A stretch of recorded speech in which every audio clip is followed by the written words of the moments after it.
Hi, so this is just a quick video on endothermic and exothermic reactions. So first of all, let's look at what the difference between, I'm just going to write endo for endothermic and exo for exothermic.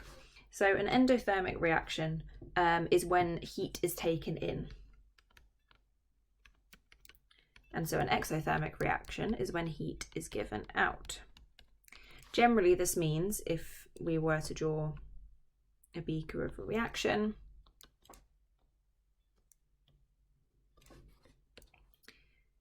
the liquid that we have inside in an endothermic reaction will be cooler than, for example, the air, and in an exothermic reaction will be hotter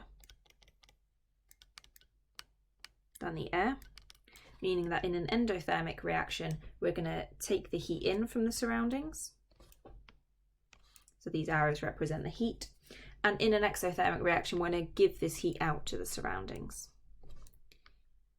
So looking at this, we can kind of see that in an endothermic reaction, we're going to have our products at higher energy.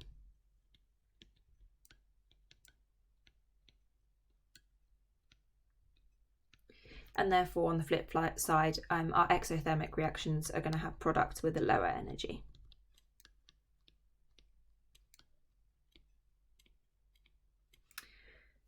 Some common examples: a neutralization reaction will always be an exothermic reaction. Displacement reactions can be both, so we'll put that in the middle, depending on the reaction that's taking place. And again, a combustion reaction, as you could probably guess, will always be exothermic as well. So looking at that, we can then look at the energy profile diagrams for an exo and endothermic reaction. So as we mentioned before, this is just the other way around. So this is our exothermic and this is our endothermic. In an exothermic reaction, we have the reactants at a higher energy level than the products. And as energy is released over the time course of the reaction, our heat is released. So we can write heat is released, so we can imagine all the heat coming off. And that's what's happening in the flip side on an endothermic reaction. So again, we can see our reactants are cooler than our surroundings. They're starting off at a much lower energy level.